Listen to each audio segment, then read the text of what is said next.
Bwana Yesu asifiwe. Ninamtukuza Mungu wetu wa mbinguni kwa neema na upendeleo ambao ametupa tena siku ya leo. Ni siku njema ya baraka. Ninamshukuru Mungu sana kwa ajili yako na kwa ajili ya maisha yako yote kwa ujumla. Siku ya leo nipo mahali hapa kuendelea pia kukupa habari njema za Mungu. Kama nilivyokuambia kwamba katika mwezi huu ni mwezi wa kuwa na nguvu za Mungu. Mwezi wa kuwa na nguvu za Mungu, tukiwa tunaongozwa na neno la Mungu kutoka kitabu cha Zaburi mlango wa 105 mstari wa 4. Mtakeni Bwana na nguvu zake, mtakeni Bwana na nguvu zake. Leo ninataka nikufundishe faida za nguvu za Mungu, faida ya kuwa na nguvu za Mungu katika maisha yako. Faida ya kuwa na nguvu za Mungu katika maisha yako.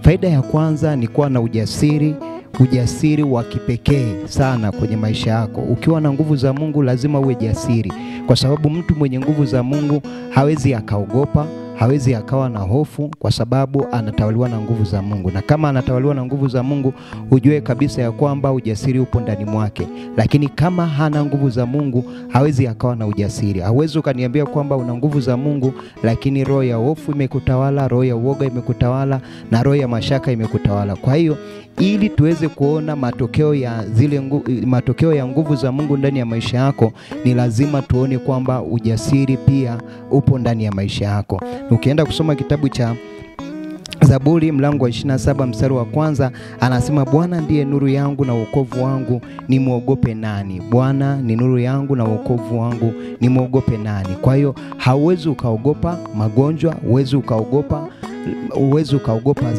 dhambi utaishinda. Kwa sababu gani? Bwana ni nuru yako. Yeye atakupa nguvu ya kuishinda ile dhambi, na dhambi haiwezi ikakunyanyasa wala haiwezi ikakuonea hata siku moja. Lakini jambo la pili ni unalindwa na nguvu za Mungu.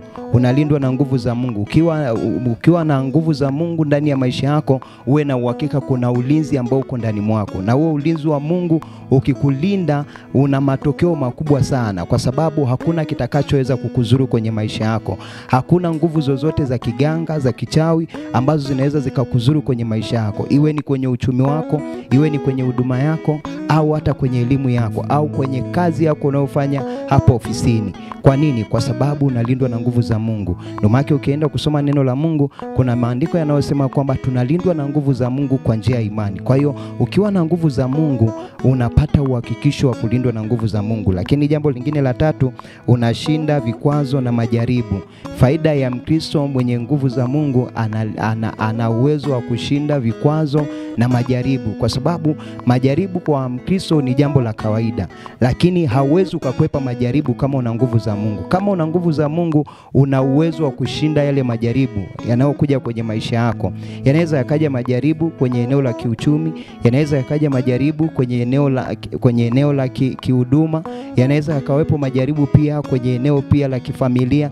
Lakini ukiwa na nguvu za Mungu, una uwezo wa kushinda majaribu. Lakini kama hauna nguvu za Mungu, hauwezi ukashinda majaribu, kwa sababu kila yeyote yule ambaye anamtaka Mungu na nguvu zake, yeye ana uhakika wa kushinda majaribu. Haijalishi kwamba muda huo kutakuwepo na giza, haijalishi muda huo kwamba kutakuwepo na hali yoyote ya kuzofika, lakini anachoamini kwamba yeye atashinda hayo majaribu. Haijalishi hata kwamba wakati huo anaona nini, lakini anachoamini kwamba yeye atashinda majaribu, na anakuwa na tabia ya kuvumilia katika maisha yake, kwamba kuna kitu ambacho anakitazamia baada ya hayo majaribu ambayo atayashinda.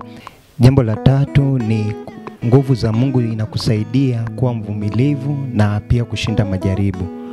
Kwa nini ninasema hivyo? Ni kwa sababu mtu mwenye nguvu za Mungu huwa ana tabia ya kuvumilia na ana tabia pia ya kushinda majaribu.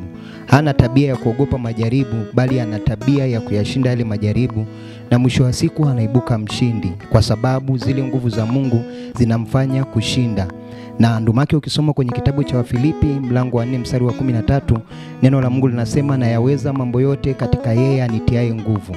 Amezungumza, hajasema naweza jambo moja, na yaweza mambo yote katika yeye anitiaye nguvu. Kwa hivyo zile nguvu za Mungu zikiwa ndani mwako inakupa uwezesho wa kushinda kila aina ya jaribu ambalo linakuwepo kwenye maisha yako. Na hilo jaribu ukilishinda, mwisho wa siku Mungu anatukuzwa ndani mwako, kwa sababu zile nguvu za Mungu zinakupa uwezo wa wewe kuendelea mbele na safari ulionayo. Yamkini wakati mwingine unajiuliza kwamba hili jaribu nitashindaje, lakini ukiwa na nguvu za Mungu linakupa uhakika wa kushinda hilo jaribu, linakupa uhakika wa kuvumilia pia jambo fulani. Yamkini kuna vitu vingi ambavyo unahitaji kwenye maisha yako, lakini Mungu kupitia nguvu zake anakupa uwezo wa kuvumilia. Yamkini kuna jambo unatamani lifanikiwe, halijafanikiwa kwa wakati, lakini bado unavumilia. Kwa nini? Kwa sababu nguvu ya Mungu ipo ndani mwako, na ile nguvu inakupa uwezo wa kuendelea na safari, kwa sababu kupitia nguvu za Mungu unajikuta wakati mwingine roho ya matumaini inazidi kuongezeka kwenye maisha yako, kwa sababu kuna uwezo wa Mungu upo ndani mwako. Paulo anasema na yaweza mambo yote katika yeye anitiaye nguvu. Kwa hivyo usije ukachoka, lakini zaidi ya yote endelea kutafuta nguvu za Mungu, kwa sababu ndio inayokufanya wakati mwingine uweze kushinda, ndio inayokufanya uweze kushinda majaribu, ndio inayokufanya wakati mwingine uweze kuona neema ya Mungu kwenye maisha yako katikati ya majaribu na katikati ya magumu. Neno la Mungu linasema kwenye kitabu cha Isaya mlango wa 41 mstari wa 31, nao wamngojao Bwana watapata nguvu mpya. Kwa nini? Yule anayemngojea Bwana hata kama amedumu kwa miaka 2, miaka 7, lakini yeye akaweka tumaini kwa Mungu, akijua kabisa ya kwamba mwisho wa siku Mungu atakuja kumsaidia, Mungu atakuja kumvusha kwenye ile eneo. Kwa hiyo anasema wamngojao Bwana watapata nguvu mpya. Kwa hiyo kama unamngojea Bwana, zile nguvu za Mungu lazima zikusaidie uweze kupata nguvu mpya, na tumaini linakuepo, kwa sababu unajua kwamba kwa sababu ninazo nguvu za Mungu lazima nizidi kusonga mbele, lazima tumaini liendelee kuwepo ndani mwangu. Kwa hiyo kupitia nguvu za Mungu unajikuta ni mtu ambaye unasonga mbele, na unaona kwamba kuna muonekano ambao unakuja kutokea katika maisha yako. Iwe ni katika maisha ya kiroho, lazima umuone Mungu, kwa sababu zile nguvu za Mungu zinakuonesha udhihirisho, na hata maadui zako hawawezi kukushinda, hawawezi kukatisha tamaa, kwa sababu kuna tumaini lilopo ndani mwako, kuna nguvu ambayo ipo ndani mwako. Unaona kabisa ya kwamba Mungu atajidhihirisha kwenye maisha yangu. Kwa hivyo basi, ndugu yangu, nikuambie kwamba maisha haya ambayo tunayaishi katika ulimwengu huu, bila nguvu za Mungu hatuwezi tukafika, hatuwezi tukashinda. Kwa hiyo jitahidi sana, kadri siku zinavyozidi kwenda, nguvu za Mungu zinaongezeka ndani mwako. Hapo mwanzo nilikuambia kwamba ili uweze kuwa na nguvu za Mungu lazima uwe ni mtu ambaye ni muombaji, lazima uwe ni mtu ambaye unamtafuta Mungu kwa bidii. Bila hivyo hauwezi ukaona nguvu za Mungu. Na yule anayetafuta nguvu za Mungu kwa bidii lazima uone utofauti wake, yule mwenye nguvu za Mungu na yule ambaye hana nguvu za Mungu. Mwenyezi Mungu akubariki sana na akusaidie na akuwezeshe kwenye kila eneo la maisha yako. Amen.